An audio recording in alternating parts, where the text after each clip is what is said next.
आनंद कुमार जी, गोरखपुर। राधे राधे राधे महाराज जी। महाराज जी, संपूर्ण सृष्टि की रचना ईश्वर द्वारा की गई है और सब कुछ पूर्व निर्धारित है। पहले इसको यहाँ समझ लेना, संपूर्ण सृष्टि की रचना ईश्वर ने की और स्वयं ईश्वर ही संपूर्ण सृष्टि बना।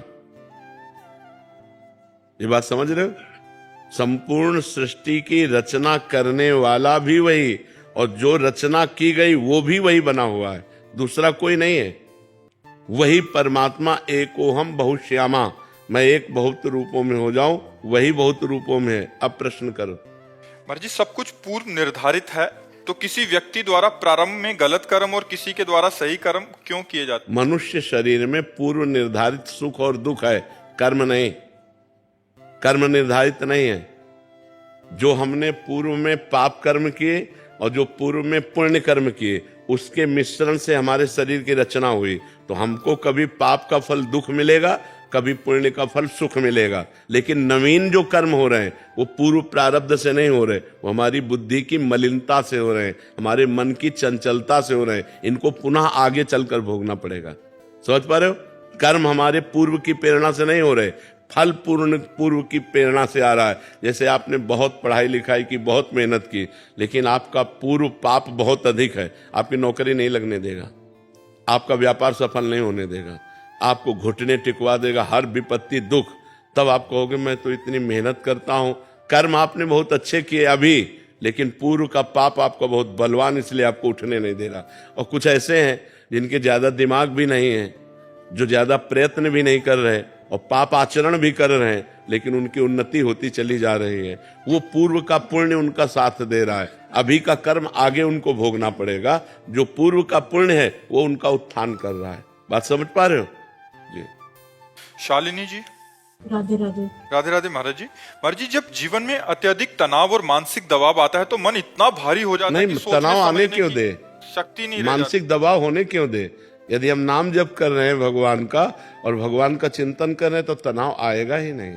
बहुत अच्छा जीवन व्यतीत होगा हर परिस्थिति में। हर परिस्थिति में भगवान से जुड़ने पर हर विपत्ति, हर शोक, हर संकट सहज में हम पार कर सकते आएंगे। मनुष्य जीवन संघर्ष जीवन है। मृत्यु लोक में कोई ऐसा पैदा नहीं हुआ जिसको संघर्ष ना झेलना पड़ा हो, चाहे वो भगवान स्वयं राम हो या भगवान स्वयं श्री कृष्ण हो। भगवान जन्म ले रहे हैं कहां? कंस के कारागार में। कैसे? माता पिता हथकड़ी बेड़ियों से जकड़े हुए हैं। आ कौन रहे? अखिल कोटि ब्रह्मांडों के नायक आ रहे हैं। फिर भी माता हृदय से, प्यार से, दुलार से घंटा 2 घंटा नहीं लगा पाई। तत्काल आदेश सरकार कर रहे हैं कि मुझे यहां से गोकुल पहुंचा दो। सामने ऐसे लावण्य की मूर्ति, सुंदरता की मूर्ति बालक, और उसको मां के सामने से छीना जा रहा हो। कितना अपार दुख देवकी जी को। फिर आकर के वही हथकड़ी बेड़ी जकड़ गई। 11 वर्ष तक ब्रज में रहने के बाद दर्शन हो पा रहे हैं देवकी वसुदेव जी को, अपने लाडले लाल को पैदा होते ही। संघर्ष में जीवन। राम जी का जीवन आप देख लो, राम जी का जीवन देख लो, कितना संघर्ष में जीवन। जहां राज्याभिषेक होने जा रहा है वहां 14 वर्ष का वनवास। कितना संघर्ष। हम लोगों को वो संघर्ष नहीं जो भगवान को मिला। तो हमें चाहिए कि भगवान के चिंतन के प्रभाव से हम अपने को तनाव मुक्त रखें। तनाव क्यों करेंगे? जो हमने कर्म किया उसका हम भोग रहे हैं। अब हम अच्छे कर्म करेंगे, अच्छा हमारे जीवन में आएगा। हम तनाव युक्त होकर के वर्तमान के समय को तनाव में व्यतीत कर दें तो हमारा भविष्य तनाव युक्त हो जाएगा। वर्तमान के समय को भगवान के चिंतन में हम व्यतीत करते हैं तो हमारा भूत और भविष्य दोनों पावन हो जाएगा। इसलिए नाम जप कीजिए। तनाव क्यों करती हो? नाम जप करो, राधा राधा राधा। फिर आप देखो आपको कितना आनंद प्राप्त होता है हृदय में, कैसे समस्याओं का समाधान होता है। तो हम लोग क्या है, हम वर्तमान की सोच में पागल हो जाते हैं कि क्या होगा। और अगर भरोसा भगवान का रखें तो बहुत सुंदर व्यवस्था कर देते हैं, बहुत सुंदर व्यवस्था कर देते हैं। इसलिए हमें चिंता नहीं करनी, बिल्कुल आनंद में जीवन व्यतीत करना है। नाम जप करो। मनुष्य जीवन आनंद प्राप्ति के लिए, नहीं तो इतनी माया विचित्र है कि एक क्षण भी आनंद में नहीं टिकने देगी। चिंता, शोक, कल क्या होगा, कल क्या हो गया, बस इन्हीं चिंताओं में हमारा मन परेशान रहता है। इसलिए वर्तमान में नाम जप करो। रीमा जी, दिल्ली से। राधे राधे। राधे राधे महाराज जी। महाराज जी, बहुत दिल करता है संसार की बातों को न देखें पर नहीं कर पाते, ध्यान करने का बहुत मन करता है बट ऐसे में संसार ही हम याद आता इसलिए कहते हैं कि नाम जप करो, नाम जप, राधा राधा राधा, कृष्ण कृष्ण कृष्ण कृष्ण। नाम जप से बढ़कर शांति का कोई मार्ग नहीं है। कृतयुगे ध्यायते विष्णु त्रेतायाम यजते मखई द्वापरे परिचर्यायाम कलौ तद्धरि कीर्तनात्। सतयुग में सब ध्यान परायण रहते थे, त्रेता में यज्ञों के द्वारा भगवत प्राप्ति होती थी, द्वापर में भगवान की परिचर्या पूजा के द्वारा भगवत प्राप्ति होती, कलयुग में केवल भगवान नाम से।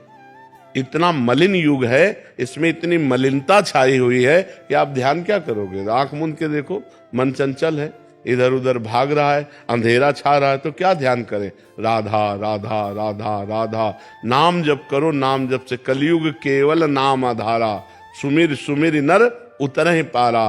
केवल भगवान नाम से कल्याण होगा, इसलिए खूब नाम जप करो और फिर देखो ध्यान लगता है कि नहीं, फिर देखो शांति आती है कि नहीं।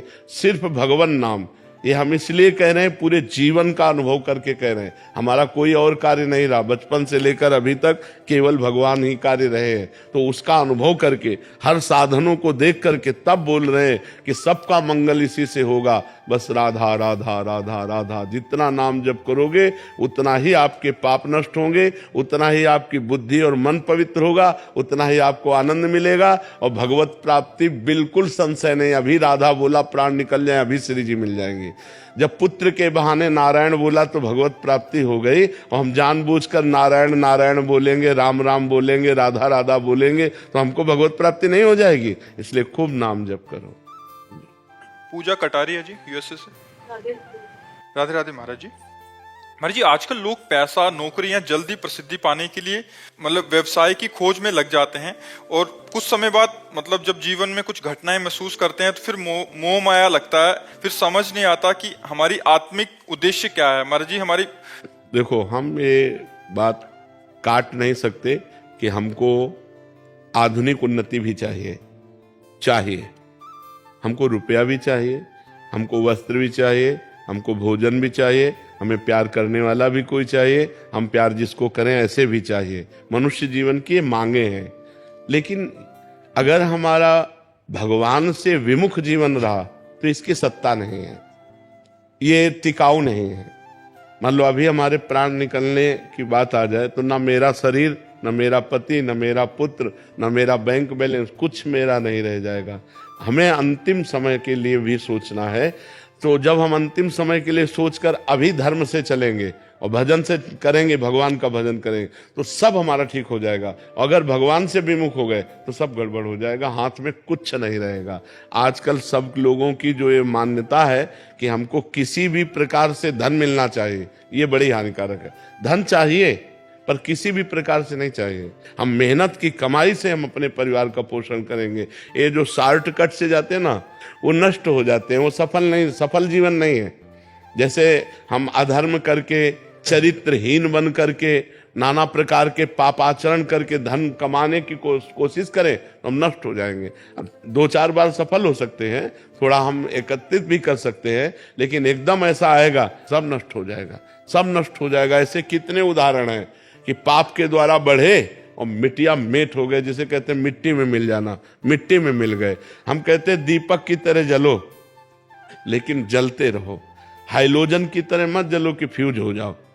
एकदम शॉर्टकट में धनी बनने की मत सोचो, धर्म पूर्वक चलो। अगर धर्म पूर्वक नमक रोटी खा रहे हो, तुम्हारा परिवार तुमसे प्यार कर रहा है और शांति है, इससे बड़ा कोई सुख नहीं है। अगर आपके परिवार में कलह है, अशांति है, सब अपने अपने मनमुखी हो, खूब रुपया है, खूब पैसा है, किस काम का? पति उधर जा रहा, पत्नी उधर जा रही, परिवार के सब संबंधों में अविश्वास पैदा हो रहा है, प्रेम नष्ट हो गया, फिर हमारा जीवन किस काम का? इसलिए नाम जप करो, भगवान का आश्रय रखो और मेहनत की कमाई पर विश्वास रखो। चरित्र पवित्र होना चाहिए। आज हमारा चरित्रहीनता बनती चली जा रही। आज चरित्र को, जो हमारा मूल है वो है चरित्र।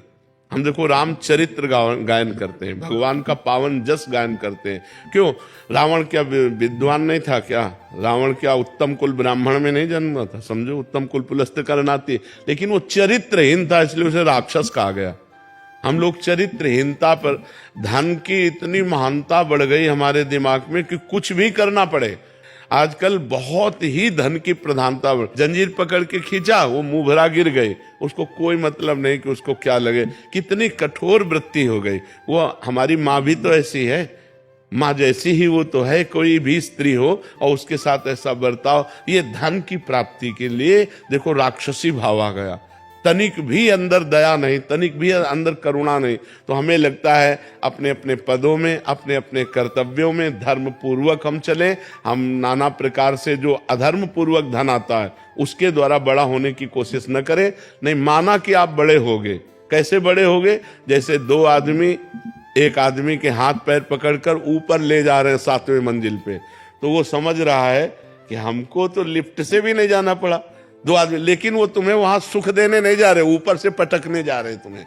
ऐसे ही अधर्म का जो पैसा आता है वो ऊपर उठाता है, लेकिन वो सुख देने के लिए नहीं, वो पटकने के लिए, तुम्हारा नाश करने के लिए, तुम्हारा पतन करने के लिए। अधर्म के पैसे से ऐसे डरो जैसे काले सांप से डरा जाता है। काला सांप चाहे जितना दुलार करो, अगर वो काट लिया तो मर ही जाओगे। ऐसे ही अधर्म का पैसा चाहे जैसे कमाओ, वो जब आएगा तुम्हारे घर में तो तुम्हारे बच्चों पर, तुम्हारे परिवार में, तुम्हारी बुद्धि में वो अशांति पैदा कर देगा। शॉर्टकट में धनी बनने की न सोचे, धर्म से मेहनत कमा के धनी होने की सोचे। जीवन जीने के लिए धन की आवश्यकता है, लेकिन धर्म पूर्वक, अधर्म पूर्वक नहीं। महाराज जी आप कह रहे हैं कि हस्त मैथुन की 17 साल के हैं और कितना भी सुन लो, फिर बाद में कितना भजन करता हूँ और उसके बाद फिर वहीं गिर जाता हूँ महाराज जी। उसे ये ऐसा वायरस है कि इसकी अभी तक वो नहीं बनी वैक्सीन इस वायरस की बहुत खतरनाक वायरस है। और ये मतलब जिसके लग गया, तो आप तो अभी 17 वर्ष के हो, आपको याद होगा हितधाम में 70 वर्ष के थे वो, 70 वर्ष के बूढ़े थे।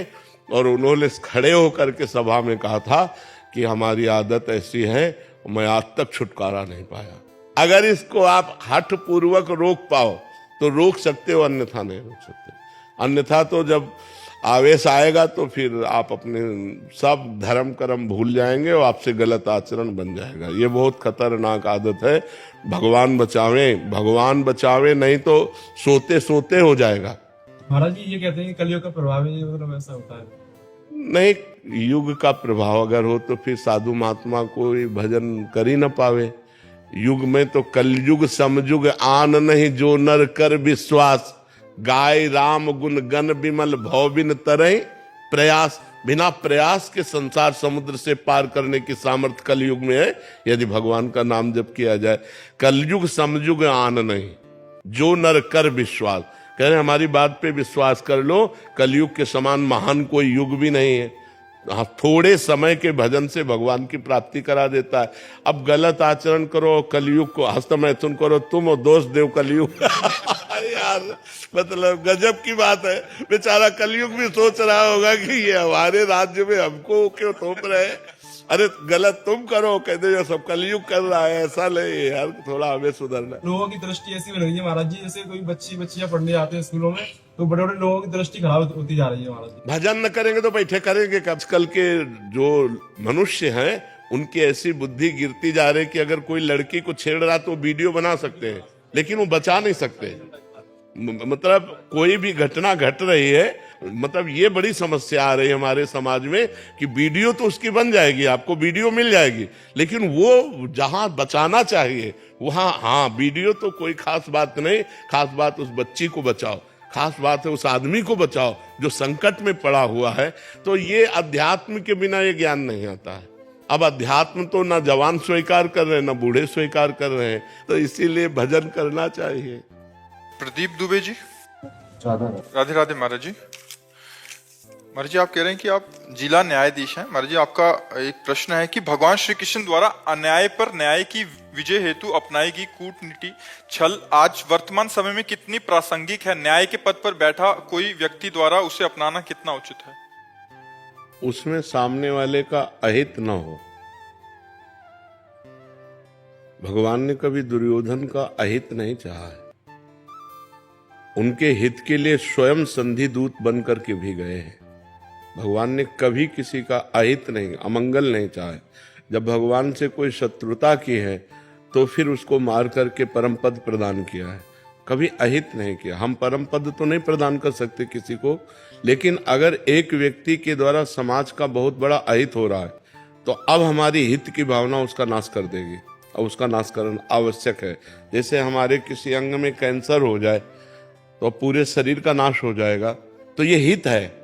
दिखाई दे रहा है कि अहित हो रहा है, लेकिन ये हित है कि हम उस अंग को कटवा दें, नहीं तो पूरे शरीर का नाश हो जाएगा। ऐसे ही न्याय पद्धति हमारी कहती है कि जैसे एक व्यक्ति से किसी समाज का अहित हो रहा हो, अमंगल हो रहा हो, तो उस व्यक्ति को शासन में ले लेना चाहिए और उसको उचित दंड देना चाहिए और उसको कैद में रखना चाहिए। ऐसे ही एक गांव से अगर पूरे हमारे राष्ट्र को परेशानी हो रही तो उस गांव को शासन में ले लेना चाहिए। वो हित ही है, वो अहित नहीं है। तो जो हमारे यहाँ नीतियां चलाई गई, जैसे विदुर नीति है, विदुर जी ने कई नीतियों की व्याख्या की महाभारत में कि हमको शत्रु दल को किस तरह से पराजित करना है। अपने यहाँ प्रयोग भी किया जाता है, अपने राष्ट्र में प्रयोग भी किया जाता है, उन हमारी ऐतिहासिक नीतियों का प्रयोग भी किया जाता है। तो अहित नहीं, हमारा जो भारत देश है वो कभी किसी का अहित नहीं सोचा। हम अपनी तरफ से आपका अहित नहीं करेंगे। हमारे यहाँ नीतियों में सबसे प्रधानता हित नीति रही है कि सबका हित हो। पर हित सरिस धर्म नहीं भाई, पर पीड़ा सम नहीं अगमाई। हम तुम्हें कष्ट नहीं देंगे, लेकिन आप हमको छेड़ोगे, हमारे समाज को छेड़ोगे, हमारे राष्ट्र को छेड़ोगे, तो फिर हम समर्थ हैं, हर तरह से आपको शासन में ले सकते हैं। ये हमारे देश की नीति रही, शुरू से नीति रही है। तो ये उचित है।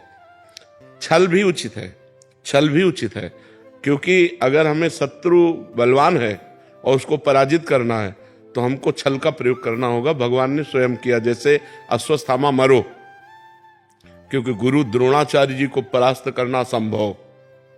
अर्जुन सामने वही खड़े जिनको प्रत्यंचा चढ़ाना सिखाया स्वयं द्रोणाचार्य जी ने। द्रोणाचार्य जी समस्त शास्त्र वेदता, चाहे वो धनुर्वेद हो चाहे जो भी वेद हो, उसके परम ज्ञाता हैं। अब उनको सामने से नहीं मारा जा सकता, तो क्या किया? छल नीति का प्रयोग कर दिया। अश्वत्थामा नाम के हाथी को मारा, भीम ने एक गदा, वो मर गया। भगवान श्री कृष्ण का अश्वत्थामा हतो, ये जो ही आवाज कान में पहुंची द्रोणाचार्य, अश्वत्थामा मारा गया।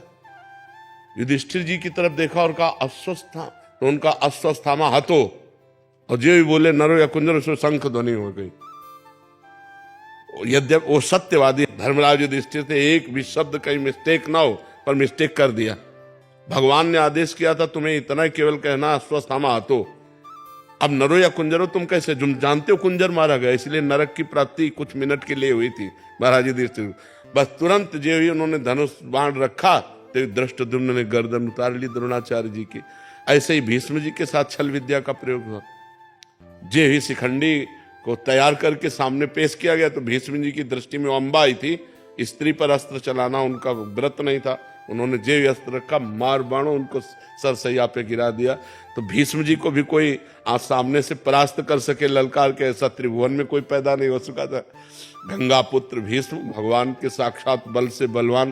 तो बलवान को, अब वो अधर्म पक्ष में है ना, इसलिए बलवान को मारने के लिए छल नीति का भी प्रयोग किया जा सकता है। ये हमारे शास्त्र इतिहास में इसका प्रयोग किया गया है जी। सनी जी करनाल से, राधे राधे महाराज जी। महाराज जी, जब हम ग्रस्त जीवन में रहते सीमित भजन करते हैं, तो क्या हम अगर किसी ज्यादा भजनानंदी प्रभु स्वरूप साधु संतों की सेवा भाव से करते हैं तो क्या उनके भजनों का पुण्य का कुछ फल हमें भी मिलता है? बिल्कुल बिल्कुल।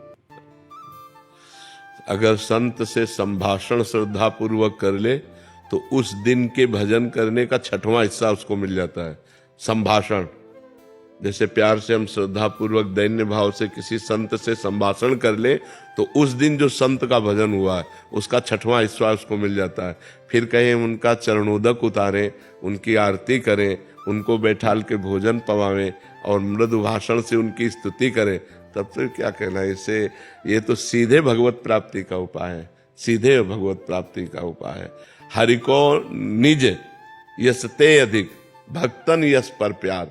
भगवान को अपने से अधिक अपने भक्तों की पूजा, अपने भक्तों का दुलार, अपने भक्तों का सम्मान प्रिय है। जो भगवान को रिझाना चाहता है वो भक्त को प्यार कर ले तो निश्चित भगवान उसके अधीन हो जाते हैं। भक्त आराधना से भगवान बहुत जल्दी प्रसन्न होते हैं। हमारे यहाँ भक्तमाल में वर्णन है कि भगवान है गर्भस्थ शिशु और संत है माँ। तो जैसे बच्चे को पुष्ट करना हो तो माँ को अच्छा अच्छा पवा दो तो बच्चे को अपने आप पोषण हो जाएगा।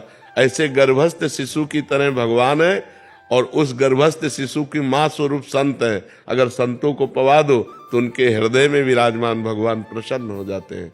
तो संतों की सेवा तो पर है कठिन, संत सेवा है कठिन। बड़े विलक्षण विलक्षण भाव के संत होते हैं। कोई कोई आचार्य कोटि के होते तो कोई कोई विलक्षण कोटि के भी संत होते।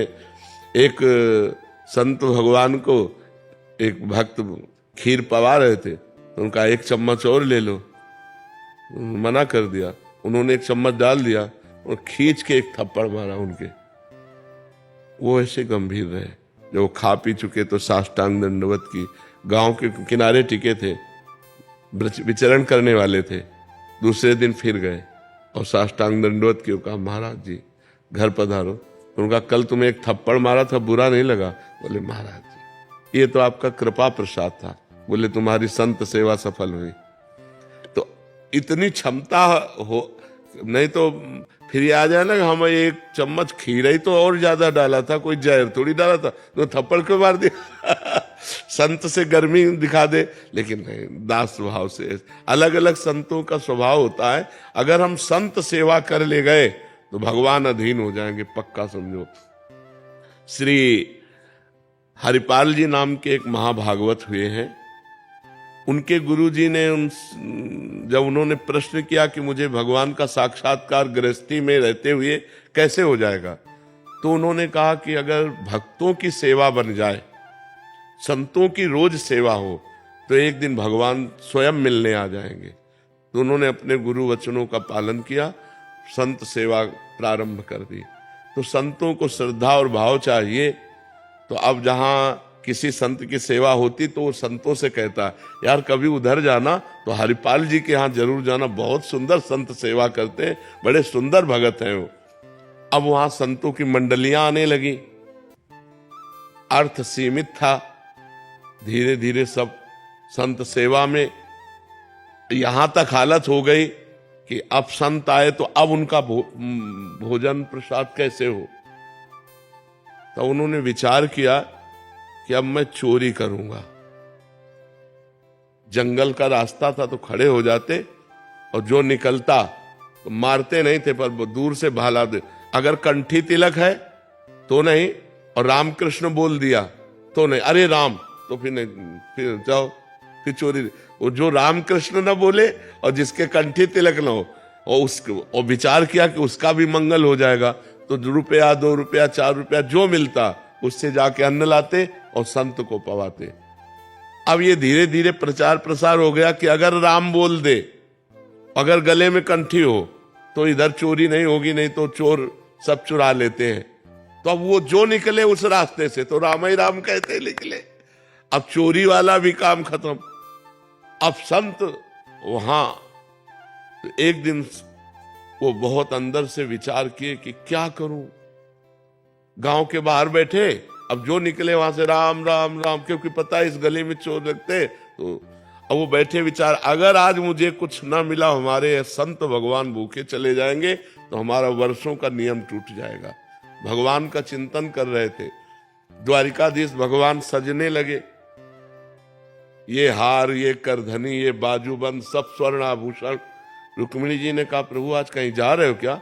बोले एक विचित्र भक्त है, उसके दर्शन देने जा रहे हैं। तो कहा प्रभु हम भी चलेंगे आपको? बोले जरूर चलो, पर पूरा श्रृंगार कर लो। रुक्मिणी जी ने भी पूरा श्रृंगार, भक्तमाल जी में चरित्र है, पूरा श्रृंगार किया रुक्मिणी जी ने भी। पर कहा देखो नाराज मत होना, हमारा भक्त विचित्र है और कोई भागवतिक चिन्ह नहीं, कोई तिलक नहीं, कोई कंठी नहीं, और परस्पर व्यापार की चर्चा करनी है। रुक्मिणी जी ने कहा ऐसा कौन भक्त कि भगवान की चर्चा नहीं कर ली, तो कंठी तिलक नहीं, कोई भागवतिक चिन्ह नहीं, बस संसारिक वार्ता करनी। जो ही झनन भनन करके भगवान प्रकट हुए रुक्मिणी जी के, हरिपाल जी ने देखा इतना धनी, आज तक ऐसा धनी हमने नहीं देखा, जितने आभूषण भगवान सेठ रूप में और उनकी पत्नी के रूप में रुक्मिणी जी। हरिपाल जी खड़े हो गए तो भगवान नजदीक गए और 2 असरफियां दी। वो कहा हम सुनते हैं इस जंगल में चोर लगता है, आप हमको पार कर दोगे? अरे बोले भाग्य खुल गए, हम तो पार ही कर देंगे। तो उन्होंने सोचा ये तो बहुत अच्छा हुआ, 2 असरफी पहले मिल गई और सारे आभूषण रास्ते में उतरवा लेंगे इनसे। बीच रास्ते में जब जंगल में पहुंचे तो भाला उठाया और भगवान की तरफ किया, कहा सारे आभूषण उतारो। भगवान तो आए ही थे उतारने के लिए, संत सेवा के लिए, देने के लिए। रुक्मिणी जी ने कहा सुदर्शन चक्र को याद करो। बोले इस समय सुदर्शन चक्र नहीं, बोले यही वो भक्त है जिसके लिए हम आए हैं। बोले प्रभु भक्त कैसा? बोले पहले सब उतार दो। उतार, अब अंगूठी नहीं उतारे तो उनका उतारो अंगूठी, इससे 5 संतों का भोजन होगा। तो भगवान ने कहा समझती हो, अपना सर्वस्व संतों को लुटा करके, और जो धर्म विमुख जन है उनका धन लेकर संतों की सेवा में लगाते थे। तो अब जब ये बातें होने लगी तो हरिपाल जी चौंक गए। तो उनका तुम चिंता मत करो, तुम जिसको इष्ट मानते हो वही मैं तुम्हारा इष्ट हूं। भगवान ने अपने स्वरूप का साक्षात्कार कराया और कहा ये आभूषण ले जाओ, कुल परंपरागत लक्ष्मी बढ़ती रहेगी, अब घटेगी नहीं, खूब संत सेवा करो। तो गृहस्थी में यदि संत सेवा हो जाए तो भगवान चलकर आकर दर्शन देंगे किसी न किसी रूप में, इसमें कोई संशय नहीं। पर है कठिन, है कठिन। इसलिए कठिन है कि अलग अलग भावों के संत हैं, अलग अलग उनका स्वरूप व्यवहार है। अगर हम क्षमा करते रहें उनके व्यवहार को और उनकी भगवत भाव से सेवा करें तो संत सेवा मात्र से भगवत प्राप्ति निश्चित, इसमें कोई संशय नहीं है। अजहू सोच विचार के गई भक्तन पद ओट, हरि कृपाल सब पाछली क्षमी है तेरी खोट। आज जो हम संत बने बैठे हैं इसमें संतों की ही कृपा है। हमारे घर में संत जन जाते रहते थे, उनकी जूठन मिलती थी, उनका चरणामृत मिलता था। तो संतों की कृपा हो जाए तो संत बना दे, तो संत के वेश में इस मार्ग में चल पड़े। संतों का चरणामृत तो संतों की जूठन से ही ये शरीर भगवत मार्ग में बचपन से चला है। क्योंकि बचपन में संत घर जाते थे तो उनका जूठन खाने को मिलता, उनका चरणामृत मिलता, उनका वचनामृत मिलता। तो यही निश्चय हो गया कि जीवन में सत्य विषय एकमात्र भगवान है। भगवान को प्राप्त कर लेना ही जीवन का परम लाभ है। निकल पड़ी यात्रा। 13 वर्ष की अवस्था से इस मार्ग में भगवान ने स्वीकार कर लिया। संत कृपा से ही आज तक किसी का भी मंगल हुआ है तो संत कृपा से हुआ। मत कीरति गति भूति भलाई, जब जे जतन जहां जे पाई, सो जानो सतसंग प्रभाऊ, लोकहु वेदना आनु पाओ। किसी की गति मति अगर उन्नति हुई है, भागवतिक परमार्थिक लौकिक भी, तो संत कृपा से हुई है। इसलिए बड़ा भाग्यशाली है वो व्यक्ति जो संतों को देखते ही झुक जाए कि हमारे भगवान के जन हैं, और कोशिश करें कि हमारे घर तक पधारे और हमारे यहाँ प्रसाद पावें, हम इनकी चरण सेवा करें। हमारे भाव सच्चे हैं तो हमें कोई ठग नहीं सकता। भगवान वो व्यवस्था कृपा शक्ति से करते हैं कि उसके पास वही जाएगा जो सच्चा संत होगा। क्योंकि भाव है ना आपका, तो सर्वांतर्यामी भगवान वो भाव जानते हैं। दंभी पाखंडी मिलाएंगे ही नहीं, वो उन्हीं से मिलाएंगे जो सच्चे संत भगवान के मार्ग के हैं।